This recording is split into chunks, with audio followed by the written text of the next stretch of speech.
बात यहां पर सिर्फ इतनी नहीं है कि कुछ और टूरिस्ट ऐड कर लिए जाएं, कुछ डेवलपमेंट कर लिया जाए। बात इससे भी ज्यादा कहीं बड़ी है, इससे भी ज्यादा गंभीर है, सीरियस है। इंटरनेशनल ट्रेड रूट के कुछ इंपॉर्टेंट चोक पॉइंट्स हैं। जिन भी देशों का ट्रेड यहां पर हो रहा है वो चाहेंगे कि उनका जो ट्रेड है वो हमेशा सिक्योर रहे।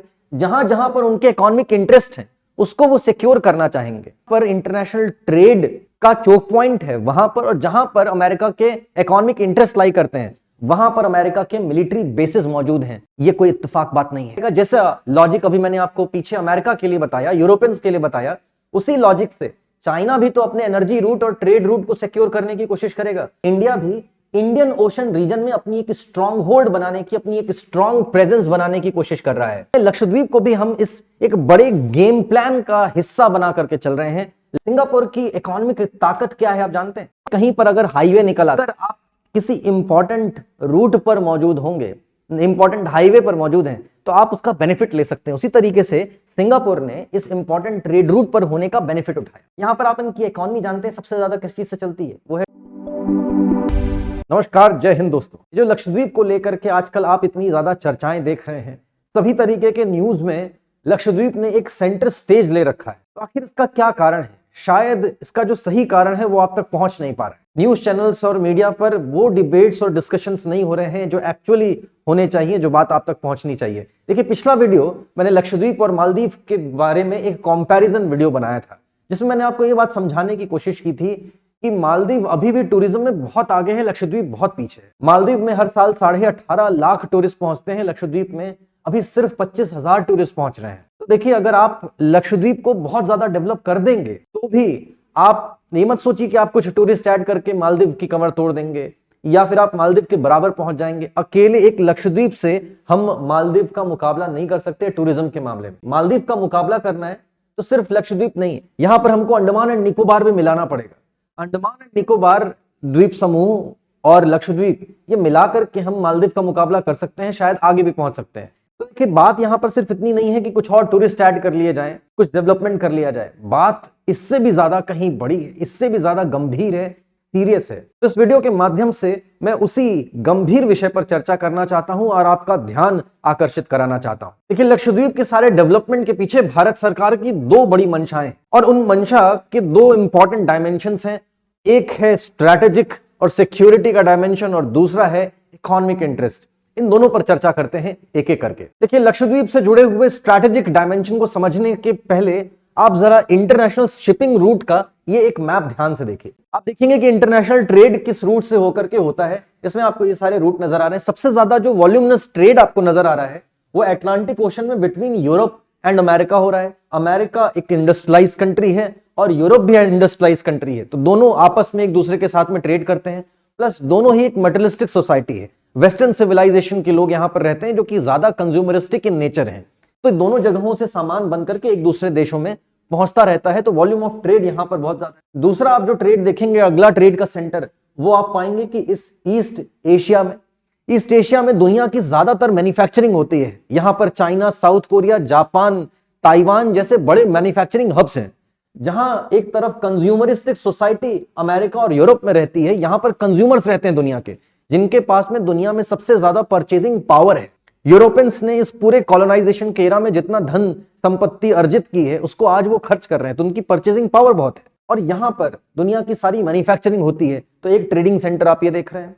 इसके बाद देखिए, यहां से जो भी सामान बनेगा या तो वो पैसिफिक रूट से ऊपर पहुंचेगा, तो आप एक पैसिफिक ट्रेड देख रहे हैं, पैसिफिक ट्रेड रूट। और दूसरी तरफ या तो इधर से बन करके वो यूरोप पहुंचने के लिए इंडियन ओशन के रास्ते से जाएगा, Strait of Malacca, Red Sea, Suez Canal, Mediterranean Sea route से, या फिर अफ्रीका के इस पुराने ट्रेड रूट से जो कि केप ऑफ गुड होप से होकर के जाता है। अगर आप इस इंटरनेशनल ट्रेड रूट को जरा ध्यान से देखें तो आप पाएंगे कि इस इंटरनेशनल ट्रेड रूट के कुछ इंपॉर्टेंट चोक पॉइंट्स हैं। इंपॉर्टेंट चोक पॉइंट्स जैसे कि ये जिब्राल्टर हो गया, straight of Gibraltar, straight of Bosphorus, यहां पर स्वेज कैनाल पड़ती, स्ट्रेट ऑफ बाब L Mandeb, straight of Hormuz, इसी तरीके से straight of Malacca, Magellan straight, Panama canal. अब सोचिए जरा, दुनिया में अगर ट्रेड इस तरीके से हो रहा है तो ये जो ट्रेड रूट्स हैं और इनमें जो खासकर से चोक पॉइंट्स हैं वो कितने इंपॉर्टेंट होंगे। जिन भी देशों का ट्रेड यहां पर हो रहा है वो चाहेंगे कि उनका जो ट्रेड है वो हमेशा सिक्योर रहे। जहां जहां पर उनके इकोनॉमिक इंटरेस्ट हैं उसको वो सिक्योर करना चाहेंगे। जब यूरोपियंस दुनिया की पावर सेंटर की पोजीशन एंजॉय कर रहे थे उस समय आप देखेंगे कि उनका जो ट्रेड पूरी दुनिया भर में होता था, पूरी दुनिया में उनके इकोनॉमिक इंटरेस्ट थे, उसको बचाने के लिए उन्होंने अपनी नेवल पावर्स पूरी दुनिया भर में फैला रखी थी, अपने नेवी का एक बड़ा जाल बिछा करके रखा हुआ। और ये देखिए, कोई इत्तेफाक बात नहीं है कि आज दुनिया का सबसे ताकतवर देश अमेरिका, उसके मिलिट्री बेसेस आप देखेंगे पूरी दुनिया भर में एक तो ऐसे फैले हुए हैं। दुनिया में 800 से ज्यादा अमेरिका के मिलिट्री बेसेस हैं, लेकिन कहां कहां पर हैं जहां पर उनके इकोनॉमिक इंटरेस्ट सबसे ज्यादा है। देखिए, सबसे ज्यादा ट्रेड मैंने आपको बताया अमेरिका और यूरोप के बीच में होता है, तो अमेरिका और यूरोप, देखिए अमेरिका की सारी कंपनीज अपना सारा सामान उसका एक बड़ा हिस्सा यूरोप में बेचती हैं, यूरोप में उनके इकोनॉमिक इंटरेस्ट हैं, इसलिए यूरोप में आप अमेरिका के मिलिट्री बेसिस बड़ी संख्या में पाएंगे। सबसे ज्यादा मिलिट्री बेसिस उनके अमेरिका के बाहर कहीं हैं तो वो यूरोप और जापान। इसके बाद देखिए ईस्ट एशिया, ईस्ट एशिया में सारे सामान के, अभी मैंने आपको बताया कि मैन्युफैक्चरिंग होती है, दुनिया का मैन्युफैक्चरिंग हब है ईस्ट एशिया, तो यहां पर अमेरिका के बेसिस की संख्या ज्यादा है। तीसरा, इन सभी चीजों को, इस इंटरनेशनल ट्रेड को, उनकी मैन्युफैक्चरिंग को, इंटरनेशनल इकोनॉमी को बूस्ट करने के लिए, उसको प्रोपेल करने के लिए आवश्यकता होती है ईंधन की, फ्यूल की। उस फ्यूल की सप्लाई इस रीजन से बहुत लंबे समय तक होती रही है, अभी भी हालांकि हो रही है। यह बात हो अलग है कि कुछ समय बाद इसकी मोनोपोली खत्म हो जाएगी, जब दुनिया नए इंडस्ट्रियल रिवॉल्यूशन में पहुंच जाएगी, तब शायद इस प्रकार के फॉसिल फ्यूल्स की नीड कम रह जाएगी, लेकिन अभी तक तो उसकी रिक्वायरमेंट है। यहां पर आप अमेरिका के बेसिस की संख्या देखिए, ये 3 रीजन्स हैं, अमेरिका के बेसिस कहां पर सबसे ज्यादा है, तो भी आपको पनामा दिखाया था, ये देखिए इस जगह पर। तो जहां जहां पर इंटरनेशनल ट्रेड का चोक पॉइंट है वहां पर, और जहां पर अमेरिका के इकोनॉमिक इंटरेस्ट लाई करते हैं, वहां पर अमेरिका के मिलिट्री बेसिस मौजूद हैं। ये कोई इत्तेफाक बात नहीं है। देखिए, इंडियन ओशन के पर्सपेक्टिव से बात करें तो इन चाइना, यहां पर सारा सामान, मतलब दुनिया का एक बहुत बड़ा हिस्सा मैन्युफैक्चरिंग का चाइना में होता है, तो चाइना से सामान बन करके इस रूट से होकर के स्ट्रेट ऑफ मलक्का होते हुए,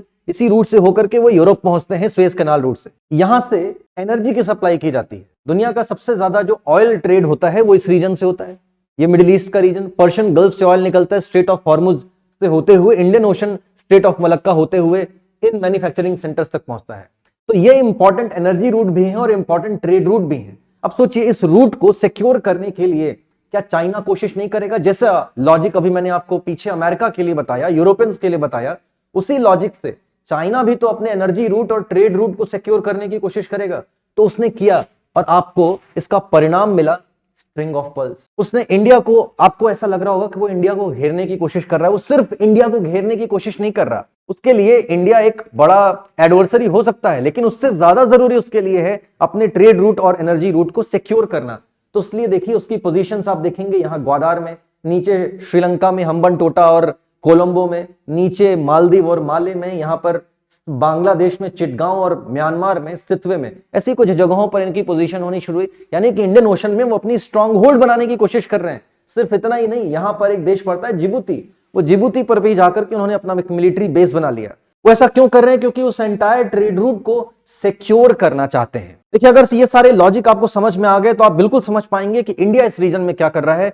आप देखेंगे, इंडिया भी इंडियन ओशन रीजन में अपनी एक स्ट्रांग होल्ड बनाने की, अपनी एक स्ट्रांग प्रेजेंस बनाने की कोशिश कर रहा है। और एक दो जगह नहीं है, इतनी सारी जगहों पर इंडिया किसी ना किसी प्रकार से अपनी प्रेजेंस बना रहा है। चाहे आपने देखा हो कि मॉरिशस का एक आइलैंड, एगेलिगा आइलैंड पर इंडिया ने अपना एक बेस बनाया, सेशल्स के एजम्पशन आइलैंड पर इंडिया ने अपना एक बेस बनाया, इंडोनेशिया से बात की और सबांग पर हमने अपनी पोजीशन स्ट्रांग की, श्रीलंका में त्रिंको माली में हम बैठ गए जाकर, ओमान में हमने अपनी जगह अच्छी पक्की की।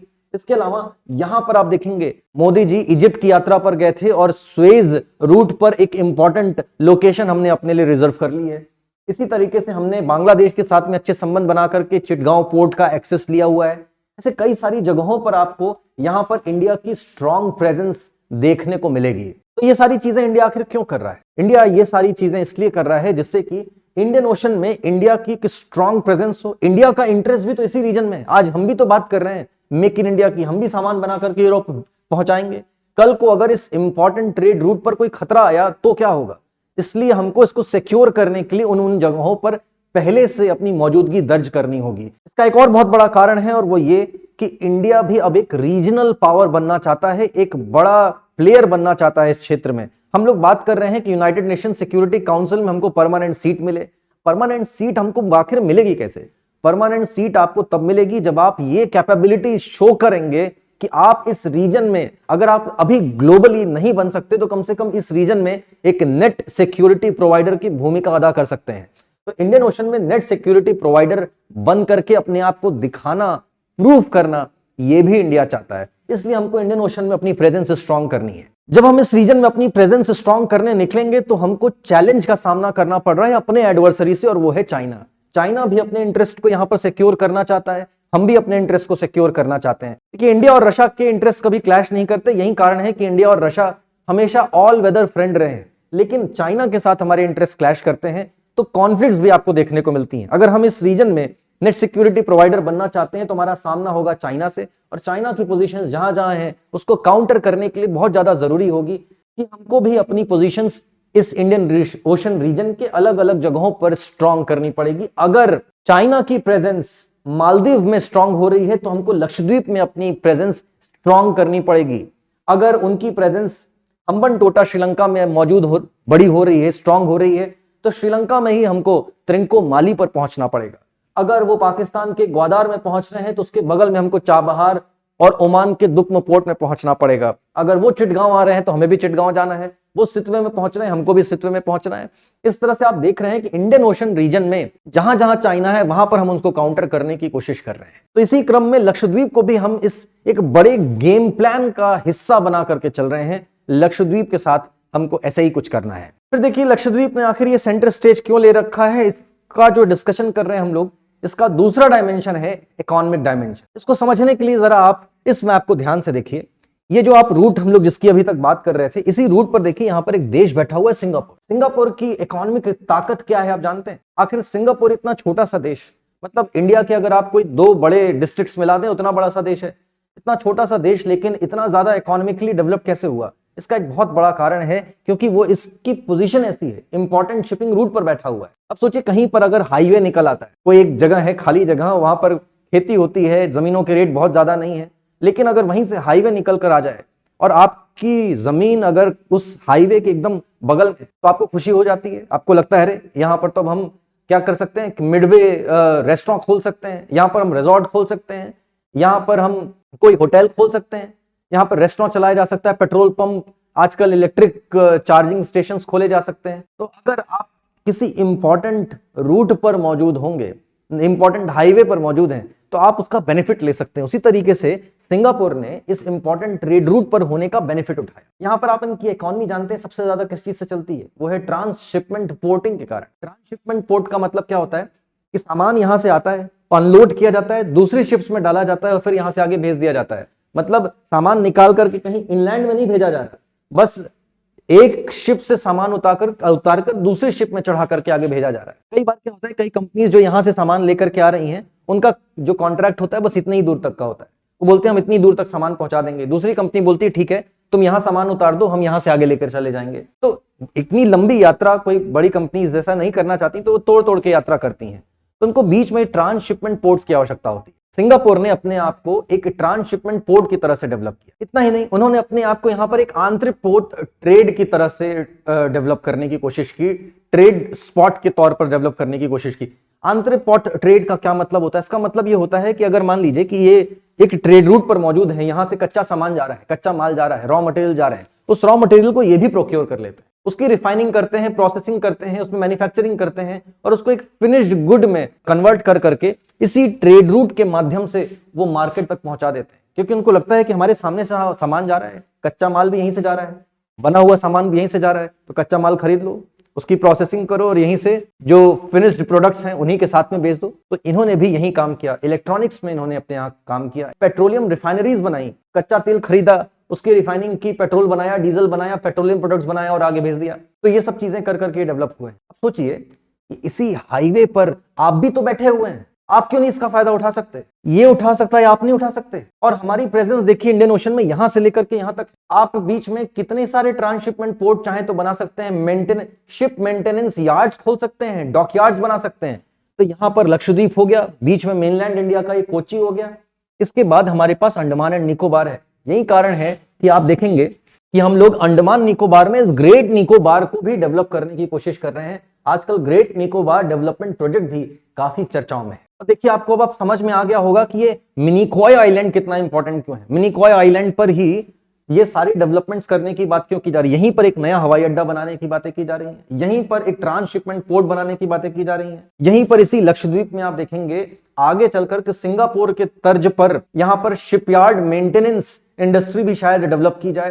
टूरिज्म हब की तरह से डेवलप होगा तो होगा, वो अलग है, बाकी सारी फैसिलिटीज का डेवलप होना भी बहुत ज्यादा जरूरी है, तब जाकर के आप इसका पूरा माइलेज ले पाएंगे, पूरा एडवांटेज ले पाएंगे, जो कि इसकी ज्योग्राफिकल लोकेशन के कारण आप ले सकते हैं। और इन सब के अलावा जो टूरिज्म की बातें चल रही हैं वो डेवलप होंगी तो और अच्छी बात है। देखिए, टूरिज्म डेवलप होगा तभी आप इसको एज अ ट्रांसशिपमेंट पोर्ट या फिर शिपयार्ड मेंटेनेंस इंडस्ट्री और बाकी चीजों की तरह से डेवलप कर पाएंगे, क्योंकि फैसिलिटीज होनी बहुत जरूरी है। सिर्फ ज्योग्राफिकल लोकेशन के एडवांटेज होने से काम नहीं चलता, आपको और सारी फैसिलिटीज भी ऐड करनी पड़ेंगी। वो ऐड करने के लिए पहली चीज, अगर आपने टूरिज्म पर इन्वेस्टमेंट शुरू किया, अगर बेसिक फैसिलिटीज डेवलप हो गई टूरिज्म के नाम पर, तो बाकी चीजें अपने आप वहां पर धीरे धीरे करके डेवलप होनी शुरू हो जाएंगी। इसलिए लक्षद्वीप और अंडमान एंड निकोबार दोनों ही हमारे लिए उतना ही इंपॉर्टेंट है, दोनों को उसी तरीके से प्रोजेक्ट करने की आवश्यकता है। तो आई होप कि आज के डिस्कशन से आपको कुछ फायदा हुआ होगा, एक नई इंसाइट मिली होगी, आपको देखने का एक नया नजरिया मिला होगा। कमेंट सेक्शन में बताइएगा कि इस पर आपका नजरिया क्या है, आपका ओपिनियन क्या है, और ये भी बताइएगा कि और किस विषय पर आप चाहते हैं कि मैं वीडियो बनाऊं।